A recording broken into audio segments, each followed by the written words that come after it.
gente está na série Reconstruir. Essa série foi, como eu falei no nosso último encontro, inclusive a primeira pregação já está no YouTube. Depois vai lá no link no Instagram, lá no feed da Life da Jump, você pode clicar lá, tem aquele Linktree lá onde você vê todas as nossas paradas, e aí você pode seguir lá. Quem está com o cartãozinho preto, que está vindo pela primeira vez, se você passar teu celular ali, você vai ler aquele QR Code, também vai ter todas as nossas redes sociais, você vai poder seguir e acompanhar a gente, e no final você leva o cartãozinho preto lá no Gol, que você vai ganhar uma lembrancinha, um presente nosso aí. Gente, então, a gente está falando sobre reconstruir, e no nosso primeiro encontro a gente falou sobre a reconstrução de toda Jerusalém, começando pelo quê? Pelo templo, que era o lugar onde Deus tinha mandado Zorobabel e Esdras, dois personagens dos 3 que a gente está estudando, a reconstruírem o templo. E lembra lá que eles meio que deixaram o templo de lado, começaram a reconstruir, cuidar da sua vida, porque sofreram umas pressões, umas oposições, né? Só para situar você na região que a gente está falando, por que eles tiveram que reconstruir?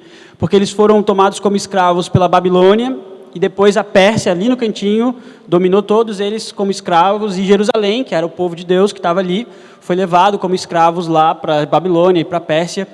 E a gente tem a história desses personagens, a história de Daniel também, a história de Sadraque, a história de Mesaque e a história de Abednego também. Bom, hoje a gente vai falar sobre Neemias. A gente vai conversar um pouquinho sobre esse personagem que é Neemias. E Neemias, a gente vai dividir esse encontro, esse estudo, em 2 partes. A primeira parte primeiro momento da história de Neemias, e a segunda parte são aplicações para as nossas vidas. Então eu quero pedir para vocês abrirem a Bíblia de vocês no livro de Neemias. Está logo depois ali o último dos livros históricos, depois de Esdras, antes de Jó. Deixa a tua Bíblia aberta aí em Neemias. A gente vai ler alguns textos. Então, a primeira parte 1, antes de reconstruir, Neemias ele faz 2 coisas. Tá? A primeira delas, ele demonstra interesse. Vamos ler o texto, capítulo 1, versículo 1. Diz assim, ó. Gente, minha Bíblia está caindo aos pedaços. Se alguém souber um lugar que encapa Bíblias, me passa o contato, por favor. Essa página aqui já foi. Ó. No mês do Quisleu, no 20º ano, enquanto eu estava, o livro de Neemias é um livro primeira pessoa, ele mesmo está escrevendo o livro de si próprio, contando a sua própria história. Tá? Então eu estava na cidade de Suzã, Anani, um dos meus irmãos, veio de Judá com alguns outros homens, e eu lhes perguntei acerca dos judeus que restaram, os sobreviventes do cativeiro e também sobre Jerusalém. Então só para você lembrar, né? Eles tinham sido levados como escravos, Neemias estava na cidade de Suzã, servindo ao rei, e ele encontra ali alguns amigos que vieram de Jerusalém, que chegaram ali, e ele demonstra interesse. Ele pergunta para os caras assim, como é que está o remanescente, aqueles que não foram levados como escravos, mas foram deixados em Jerusalém? Lembra que Jerusalém estava destruída? Era uma cidade completamente desértica agora, era uma cidade de filme de faroeste, ela só tinha suas estruturas, algumas delas muito quebradas, destruídas, o templo tinha sido quebrado, os muros da cidade tinham sido quebrados, os babilônicos tinham feito um terror na cidade, e os persas, depois que dominaram, liberaram alguns para voltar, cuidar, restaurar. Zorobabel e Esdras foram os primeiros, e agora Neemias. E a primeira atitude de Neemias no processo da reconstrução, no trabalho de Neemias, e a gente vai ver qual era o trabalho de Neemias, ele demonstra interesse. Antes de ele reconstruir qualquer coisa, antes de ele pensar em voltar em Jerusalém, antes de ele pensar em reconstruir a cidade, ele demonstra interesse. E a gente precisa entender isso porque para que a gente possa reconstruir nossa caminhada com Deus, para que a gente possa reconstruir nossa vida, para que a gente possa reconstruir nossos ministérios, para que a gente possa reconstruir nossas estruturas, a gente precisa primeiro ter interesse nas coisas. Às vezes a gente quer que tudo volte ao normal, que tudo melhore, que as coisas cresçam, que a gente reconstrua relacionamentos, que a gente reconstrua a vida com Deus, que a gente reconstrua a nossa caminhada, só que a gente nem demonstra interesse nisso. Neemias estava muito bem lá. Ele era copeiro do rei. Ele era o cara que comia a comida que o rei comia, bebia a bebida que o rei bebia antes do rei, para ver se estava tudo certo, e aí o rei se alimentava em seguida. Então, Neemias comia bem, Neemias morava no palácio real, e ele não tinha problema nenhum em viver aquela vida. Só que quando chega um conterrâneo ele mesmo vai em direção ao cara e fala, como é que está Jerusalém? Ele poderia muito bem deixar a coisa rolar. O cara chegar e aí, difícil lá, né, loucura, pois é, doideira, beleza, segue a vida, paciência, né, paciência, mas ele demonstra interesse. E a segunda coisa é muito legal, que ele sente a dor. Quando o cara conta o que acontece lá, versículo 3, e eles me responderam, aqueles que sobreviveram ao cativeiro e estão lá na província, passam por grande sofrimento e humilhação.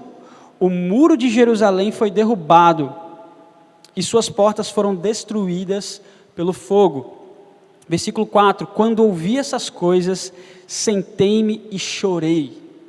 Então a segunda coisa, antes de reconstruir, antes de tomar qualquer atitude que Neemias tem, e vocês ouvindo o que o cara acabou de falar para Neemias, você já sabe, Neemias ele vai reconstruir os muros de Jerusalém, ele sente no coração o desejo de reconstruir os muros, mas antes de reconstruir os muros, ele se interessa por isso, e ele sente a dor que os caras estão sentindo. Como eu falei, Neemias estava muito de boa, num palácio, dormindo numa cama da hora, e se alimentando de uma comida boa, mas quando ele ouve a história de que Jerusalém, a cidade do povo de Deus, a cidade dele estava sem muro, sem porta, completamente exposta a qualquer inimigo, completamente volátil, ele sente a dor dos caras, daqueles que estão lá passando por grande tristeza e grande humilhação. A sua relação com Deus não é construída sem a intenção dele, beleza? Deus dá o primeiro passo, foi assim com Jesus. Jesus morre na cruz para restabelecer nossa relação com Deus. Porém, a reconstrução é necessário que você se renda a Ele, que é o que Neemias demonstra com essas atitudes. Quando ele se interessa pela questão e quando ele sente a dor daquilo, mostra ali em Neemias que ele tem interesse, que ele se prostra, que as atenções dele se voltam para aquilo.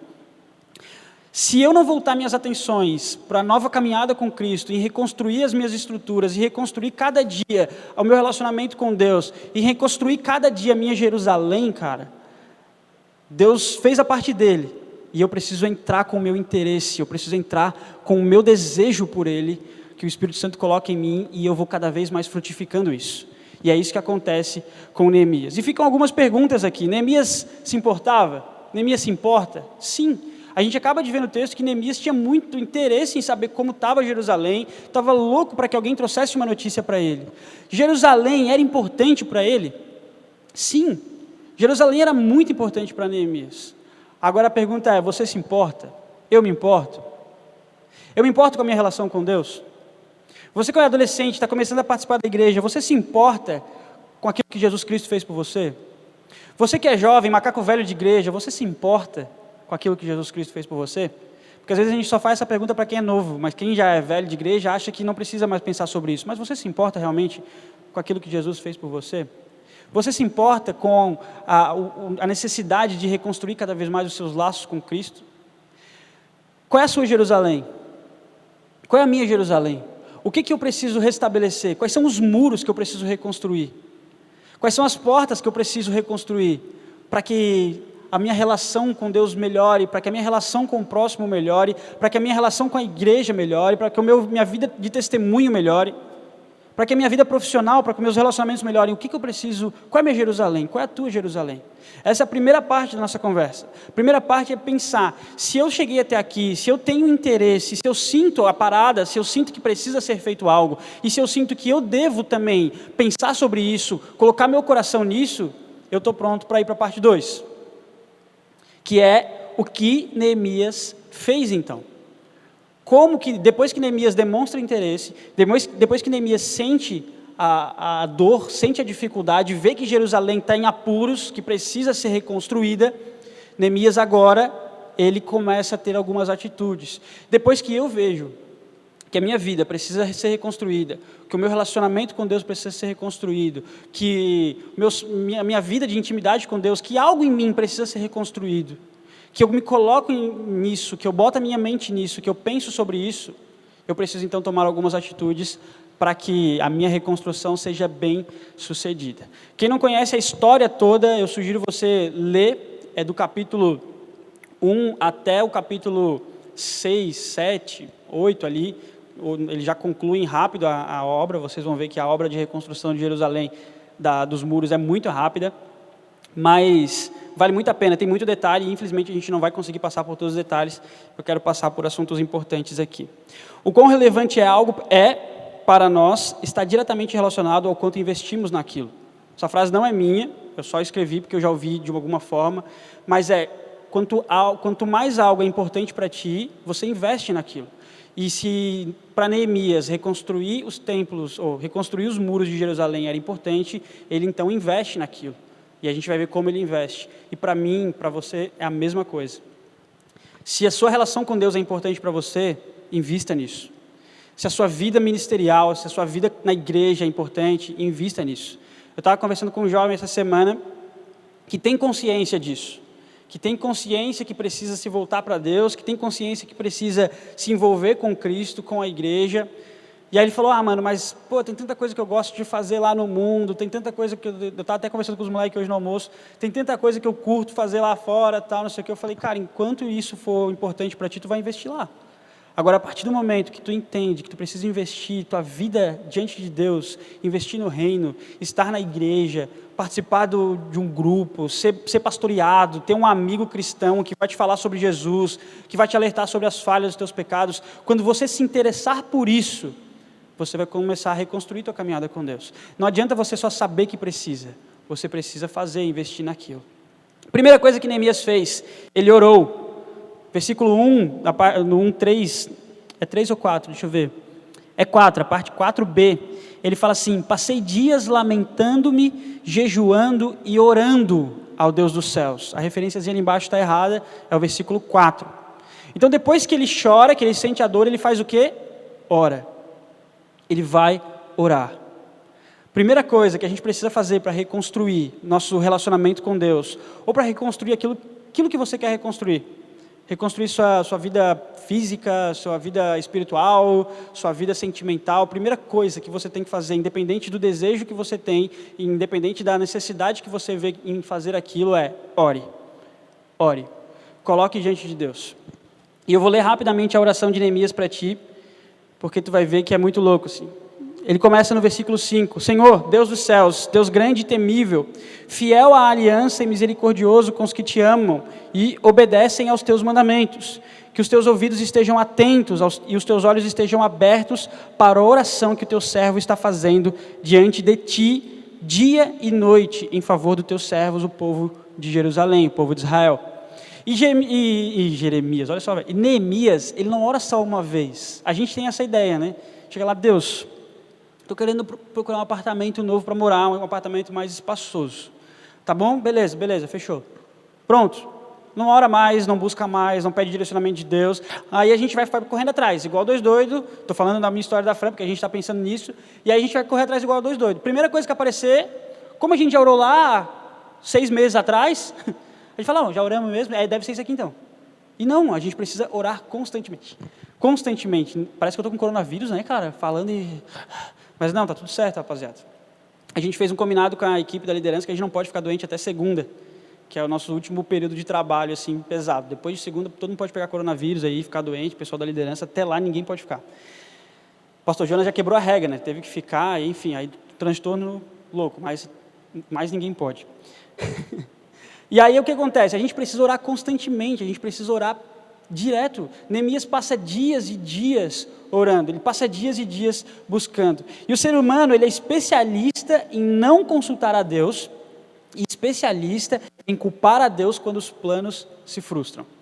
Estava conversando com uma menina depressiva e ela falando, cara, muito problema, não sei o que. Eu falei, é difícil mesmo. E não teve um gatilho, assim, não teve uma parada que fez tu ficar assim, que tu sabe que foi aquilo que aconteceu. Ela falou, não tem nada, simplesmente eu estou assim.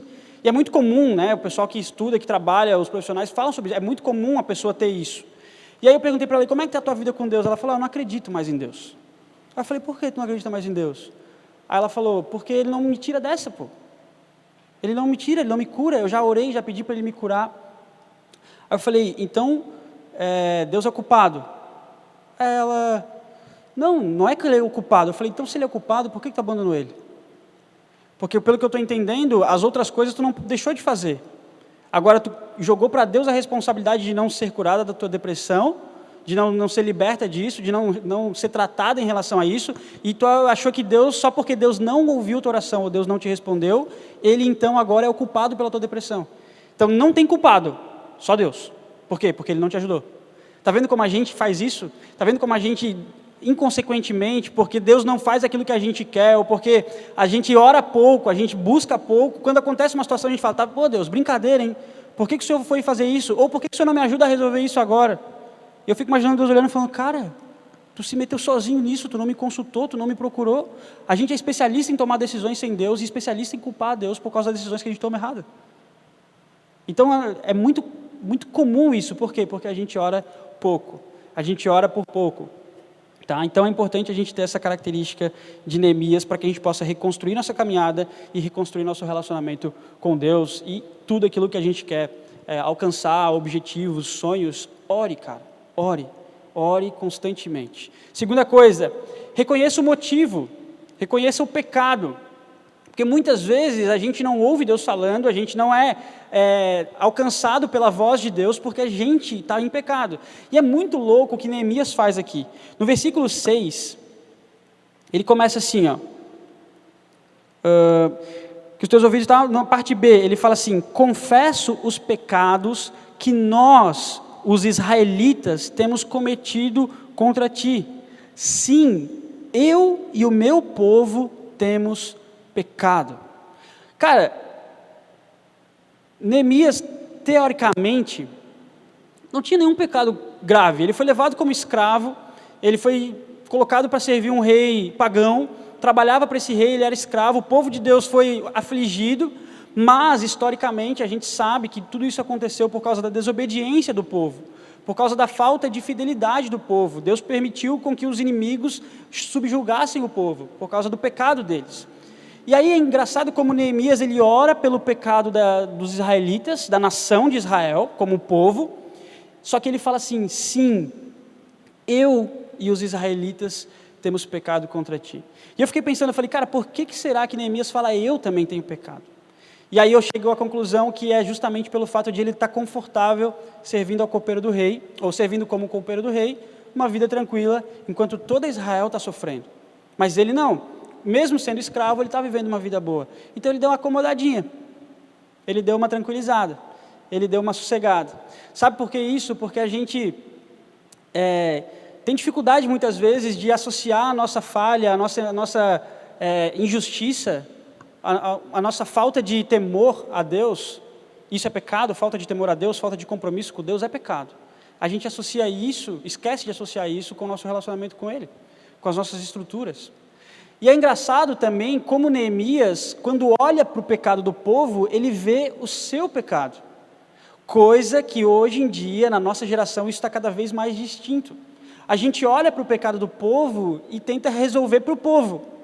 A gente não vê quando a gente está pecando. A gente olha para o pecado. Tá vendo? Tu viu fulano que pecou? Pois é, e aí? É complicado, né? Precisa ser corrigido.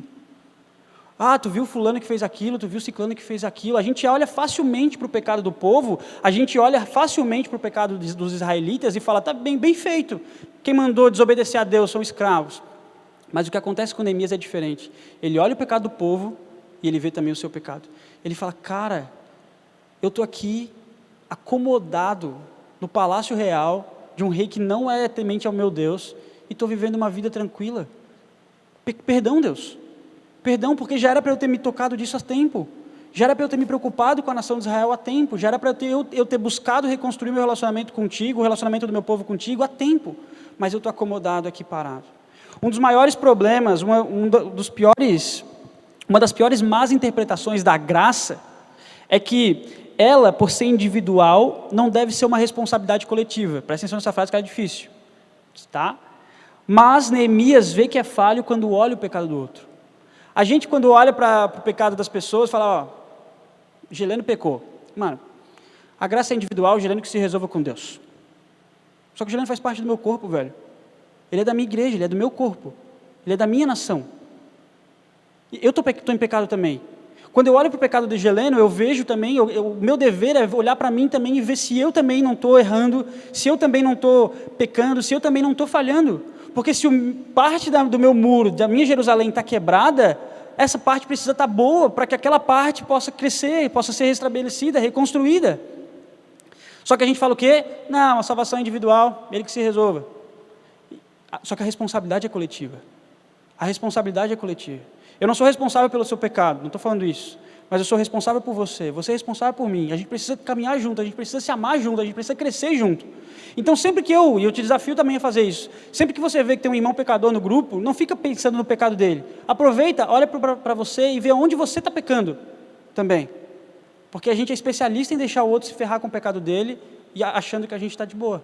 Não, cara, olha para você e veja onde você está pecando. Talvez em julgar o cara, talvez em não ajudar o cara, talvez em fazer a mesma coisa que o cara só porque não foi descoberto ainda. A gente tem muitas falhas e a gente não consegue olhar para elas quando acontece, e a gente deveria muito fazer isso. E é o que Neemias faz, ele assume a responsabilidade, ele olha para dentro de si, ele vê e ele intercede pelo pecado do povo. Ele intercede pelo pecado da galera e assume e reconhece o dele também. Que em 2021 a sua vida possa ser uma vida dessas, de intercessão pelo pecado do outro. E não só de orar para que Deus seja justo com ele, falar, Deus, é isso mesmo, manda ele se ferrar aí, que ele aprenda logo essa lição. Não, cara, intercede pelo pecado do outro. Aproveita e já reconhece o teu também. Terceira coisa, Neemias fez o que pôde. Olha só que interessante, depois de tanto tempo orando, depois de reconhecer o pecado, depois de se colocar à disposição, de falar, Deus, olha só, como é que eu não percebi isso? Como é que eu não me toquei de que eu tinha realmente uma responsabilidade de reconstruir os muros de Jerusalém? Eu quero pedir o favor do Senhor, eu quero pedir a direção do Senhor. E aí, no capítulo 2, Neemias, ele vai servir o rei, e ele, quando soube da notícia, ele fica muito triste, a gente viu lá no versículo que ele chora e lamenta por dias, e quando ele vai servir o rei pergunta para ele assim, o que houve, Neemias? Tu nunca entrou na minha presença triste? O que houve? O que aconteceu? Lembra que Neemias já estava orando, já estava pedindo direcionamento de Deus. O rei aqui é o rei Artaxerxes. Depois você pode pesquisar, é um dos últimos reis da história dos persas. Tá? E ele pergunta isso para Neemias.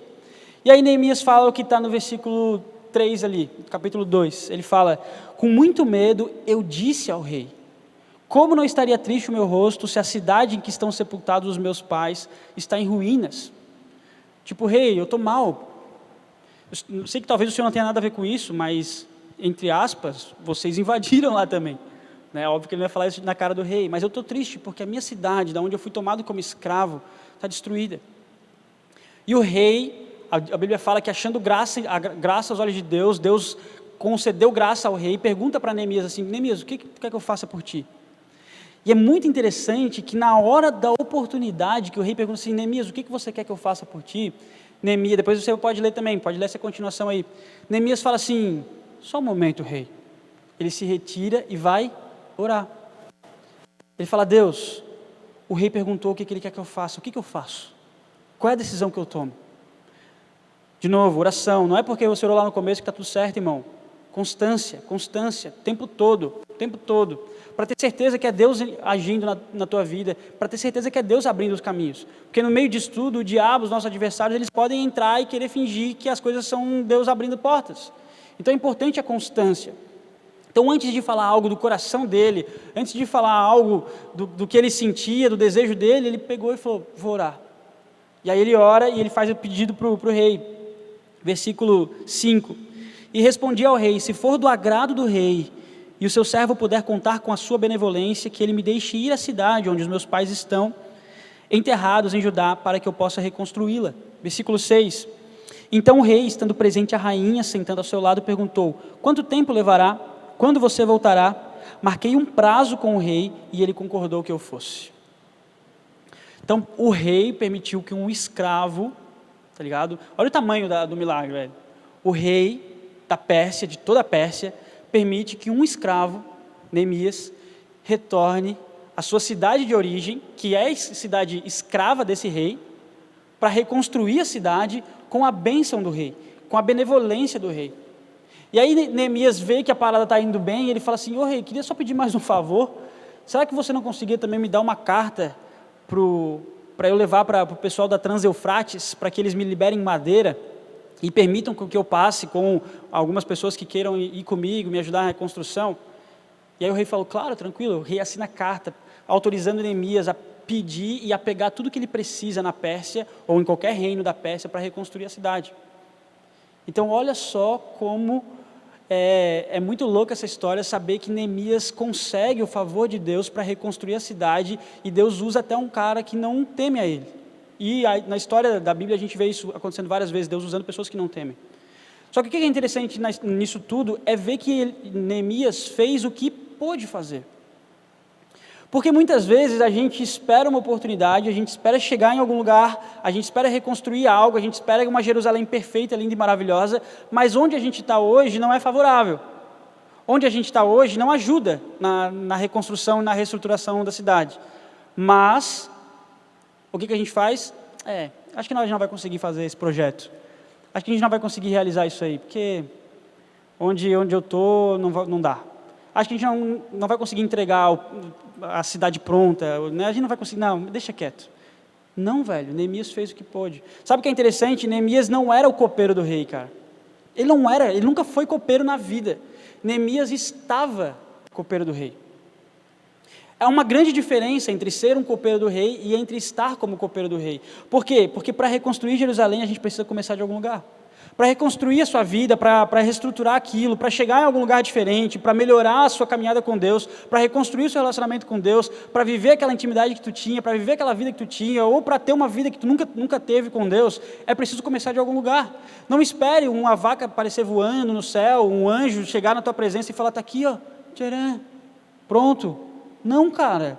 Onde você está? Eu estou aqui, nessa posição, nesse estado, nesse estágio, nessa vida. Então, velho, começa a buscar Deus aí mesmo. Tá vendo, mas tem tantos vícios e pecados. Começa, velho. Tu quer esperar os vícios e pecados sumirem do nada? Pilim, pim, pim? Não, cara, começa onde você está. Neemias fez o que pôde, ele estava como copeiro, e a oportunidade que ele teve de falar com o rei, é isso.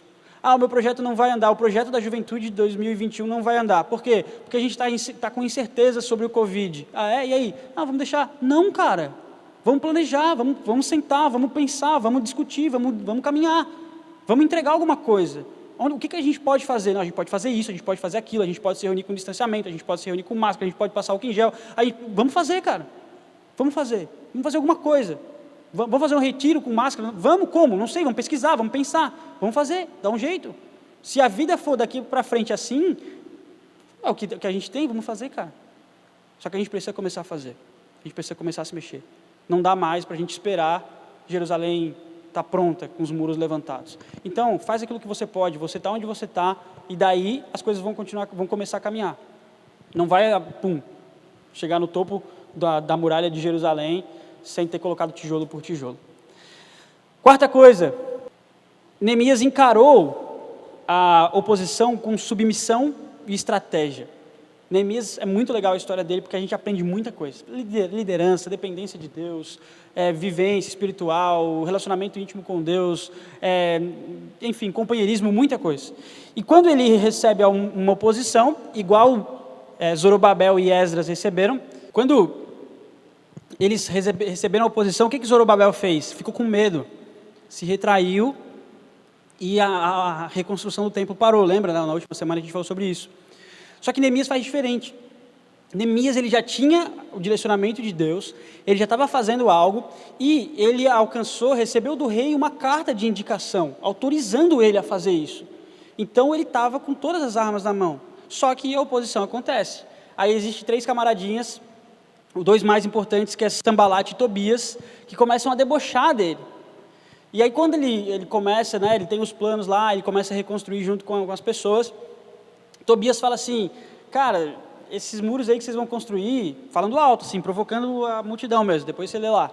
Esse muro aí, velho, vocês podem até subir esse muro aí, mas vai passar uma raposa em cima desse muro, esse muro vai cair, vai despencar. Esse muro aí não vai durar. Então pode até trabalhar. E o povo ouvindo isso. E o que Neemias faz? Neemias, ele continua em submissão e usa algumas estratégias para isso. E a gente vai ver o que é legal. Quando Sanbalat soube que estávamos reconstruindo o muro, ele ficou furioso. E Sanbalat e Tobias planejaram várias formas de tentar fazer com que eles impedissem de reconstruir a cidade. Por quê? Porque Jerusalém é uma cidade forte, é uma cidade importante, é a cidade de Deus. Então, os caras queriam ver a cidade de Deus destruída, enfraquecida, né? E aí ele mantém firme. Como que ele foi submisso? Olha só como que ele foi submisso. Submisso, lembra o que significa a palavra submissão? É estar abaixo de uma missão. Não é ser obediente. Obediente é obediente. Submissão é estar abaixo de uma missão. Qual era a missão que Neemias tinha? Reconstruir os muros. Então o que ele falou? Vou reconstruir os muros. O que ele decidiu? Vou reconstruir os muros. E aí chega alguém para Neemias em algum momento lá e fala assim: Neemias, olha só, vem aí, chega aí, a gente tem uma honra para te dar, a gente quer fazer uma reunião contigo, uns projetos aí, vamos fazer tal coisa lá. Cara, olha só, que tal tu parar um pouquinho com aquilo que tu está fazendo, que tal vocês, jovens, adolescentes, pararem de se preocupar um pouco com Deus, com essa questão de igreja e tal, e experimentar uma coisa nova, e fazer uma parada diferente. Como é que Neemias responde? Neemias responde assim: enviei mensageiros com essa resposta: estou executando um grande projeto e não posso descer e ir até a cidade onde ele estava sendo chamado. Por que parar a obra para encontrar-me com vocês? Submissão.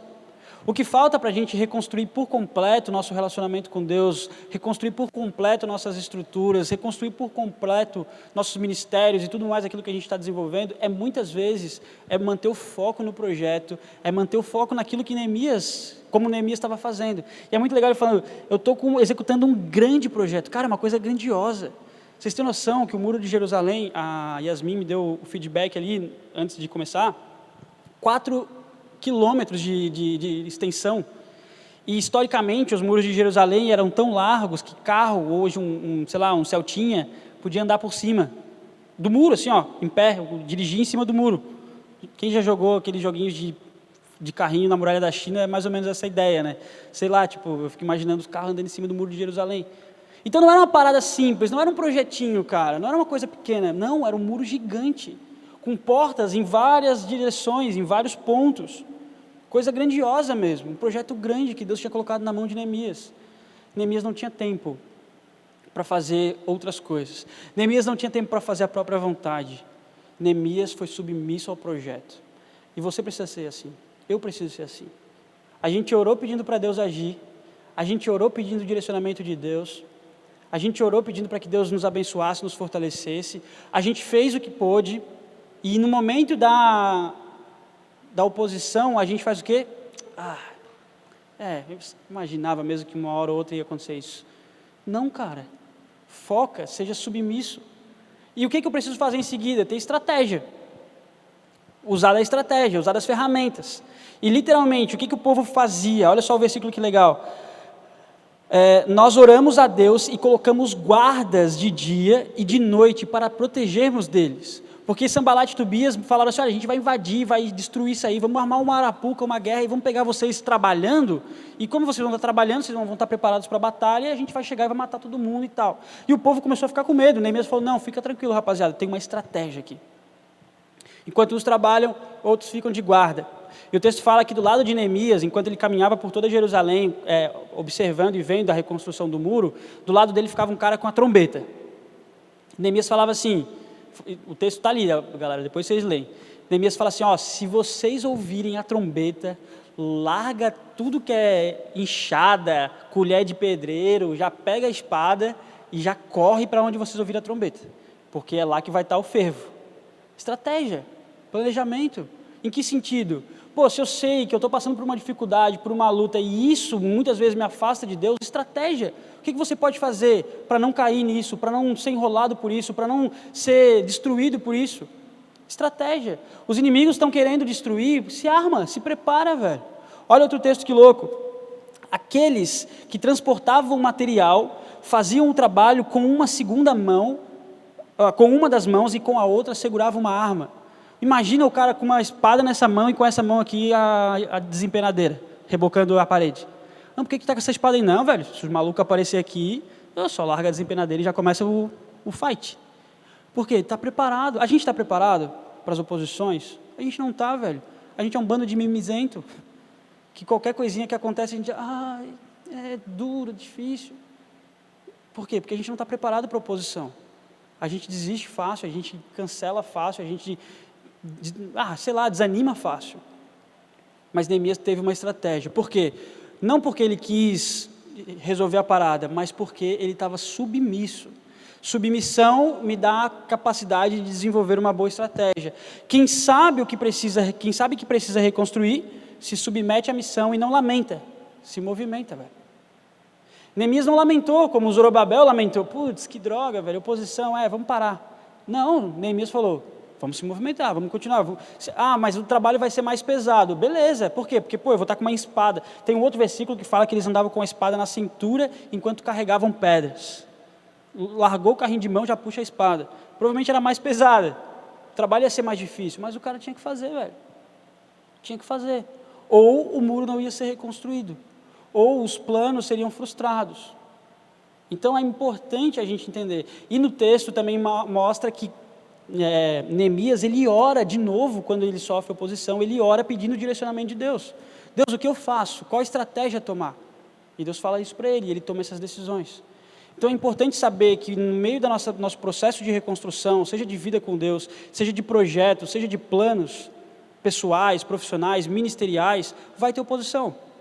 E aí qual a nossa postura em relação à oposição? Se a nossa missão for maior que a oposição, a gente vai continuar fazendo. Se não, não. E a quinta coisa, a conclusão glorifica a Deus.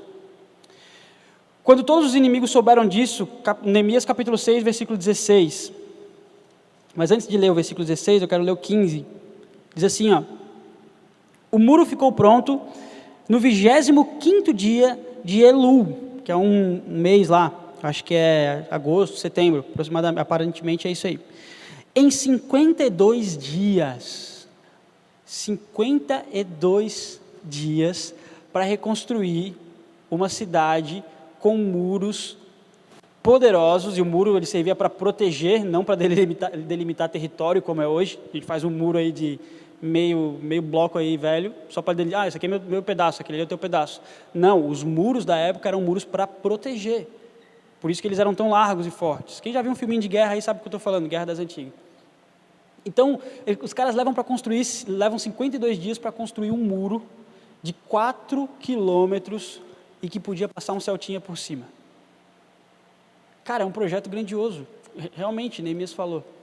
E olha só que interessante nesse versículo agora, quando todos os inimigos souberam disso, todas as nações vizinhas ficaram atemorizadas e com o orgulho ferido, pois perceberam que essa obra havia sido executada com a ajuda de Deus. Sabe o que significa isso? Que a conclusão do nosso projeto, o único propósito de a gente reconstruir algo na nossa vida, de a gente reconstruir, de a gente desenvolver, de a gente chegar lá, de a gente alcançar um objetivo, de a gente ser honrado por isso ou ser honrado por aquilo, a única coisa boa disso, só vai valer a pena se lá no fim Cristo for glorificado. Se tudo aquilo que você está planejando, se tudo aquilo que você está projetando para a sua vida, lá no fim o nome de Cristo é glorificado, amém, velho. Agora, se lá no fim alguma coisa não honra a Deus, aquilo que você planejou fere o seu relacionamento com Deus, a sua caminhada com Deus, nós como juventude, quando planejamos algo, seja para a Life, seja para a Jump, o fim é glorificar a Deus, sempre, sempre. O pessoal da liderança que caminha comigo sabe que a gente fala bastante sobre isso, porque o fim é sempre glorificar a Deus. O fim de se reunir, o fim de fazer retiro, o fim de fazer encontro, o fim de fazer discipulado é glorificar a Deus. Tudo que a gente faz é glorificar a Deus. Na tua vida tem que ser assim também. O trabalho onde você está hoje, você precisa fazer uma parada tão doida lá que os caras vão olhar e falar assim, como é que tu fez isso? Aí tu fala, se soubesse, velho, quem que me deu força para fazer isso? Só Deus, velho. Só Deus. E aí as pessoas vão ficar aterrorizadas, no sentido de tipo, caraca, mano, como é que esse bicho está indo para frente, está desenvolvendo mesmo em meio a tanta desgraça, a tanta correria? Mano, porque aqui é oração, é devoção, é submissão, é estratégia e é Deus na meta, velho. E assim a gente vai conseguir alcançar muitos objetivos e assim a gente vai conseguir reconstruir muita coisa e construir muita coisa também. Se o resultado não glorifica a Deus, você se perdeu no caminho. Se o resultado não glorifica a Deus, você se perdeu no caminho. A diferença de Zorobabel e Neemias, é que Zorobabel se perdeu no caminho. Se deparou com uma dificuldade, se deparou com uma oposição e foi cuidar dos seus próprios interesses. Neemias se deparou com uma dificuldade, se deparou com uma oposição, ele foi submisso àquilo que Deus tinha mandado ele fazer, ele traçou estratégias para chegar lá e falou, vou reconstruir os muros de Jerusalém, cara. O templo já está pronto, os caras já estão glorificando a Deus lá, daqui a pouco os inimigos vêm aí e vão destruir o nosso templo de novo. Não, vamos reconstruir o muro. Vamos reconstruir o muro. Reconstrua os muros. Reconstrua os muros da sua vida, reconstrua a sua Jerusalém, cara. Deus tem muita coisa para fazer em ti, para ti, contigo, só que você precisa buscar também esse processo de reconstrução e de caminhada. Algumas verdades para a gente encerrar. Oração é a base da decisão. Oração é a base da decisão. Neemias não faz nada, ele nem faz um pedido ao rei sem orar. O que a gente mais aprende com Neemias, o que eu aprendo com Neemias para a minha vida é, oração é a base da decisão. Oração é a base da decisão. Segunda coisa, a reconstrução começa no arrependimento. Neemias vê que tinha coisas pendentes. Neemias vê que tinham pedras quebradas pelo caminho. E eles começam a reconstruir isso. Começam a trabalhar em cima disso. Terceira coisa, a obra não cai pronta do céu. A obra não vai cair pronta do céu, velho. Adolescente, cara, as coisas não vão cair prontas. Pode ser até porque teus pais aí te dão tudo que você quer hoje, mas vai chegar um momento que tu vai ter que ralar. Então se prepara, aproveita que tu ganha tudo e curte. Mas vai chegar um momento que tu vai precisar ralar, tu vai precisar se dedicar. Jovens, a mesma coisa, velho. Vai chegar um momento que a gente vai precisar correr atrás, a gente vai precisar se dedicar, a gente vai precisar ser firme. E isso é bênção, ter tudo nessa vida é uma maravilha. Só que vai chegar um momento que você vai precisar se submeter, vai precisar se colocar diante de Deus e vai ter que ralar. Porque nada cai do céu, onde você está, faça chover ali, velho. Neemias fez chover como copeiro do rei. Por quê? Porque ele vivia em constante oração. Quarta coisa, oposição não deve te parar. Oposição não deve te parar. Lembra uma coisa, não vai ser a primeira e não vai ser a última. Ponto. Se tudo na tua vida tu colocar essa frase, tu vai conseguir superar. Briguei com meu pai, briguei com a minha mãe, não vai ser a primeira nem vai ser a última. Perdi um emprego, não vai ser a primeira nem vai ser a última. Terminei meu namoro, não vai ser o primeiro nem vai ser o último. Briguei com a minha esposa, não vai ser nem a primeira nem a última. Enfim, tudo que você puder colocar, não vai ser a primeira e não vai ser a última, saiba, se for a última, glória a Deus, sucesso, mas se não for, você já vai saber, porque você já vai estar preparado. Agora não vai achando não, tudo certo, vida boa, sossego, e aí aparece uma oposição, tu fala, o que é isso? Oposição? Não conheço essa palavra. As coisas estão impedindo eu de conseguir aquilo que eu quero? Bem-vindo ao mundo. Cara, esteja preparado, faça como Neemias, seja submisso e trace uma estratégia. E no fim, Cristo precisa ser glorificado. No fim, Cristo precisa ser glorificado. Todos os projetos da tua vida, eles precisam terminar em Deus. Todos. Seja profissional, seja pessoal, seja relacional, seja ministerial, tudo que você faz na sua vida precisa terminar em Cristo, velho. Cristo precisa ser glorificado no fim. Sempre. Então, se você investe nisso, se você planeja isso, se você faz aquilo, Cristo tem que ser glorificado no fim. Se não for, você se perdeu no caminho. E o meu desafio para ti é, reconstrua. Muitas vezes, sempre, a gente precisa estar em constante reconstrução, constante reforma.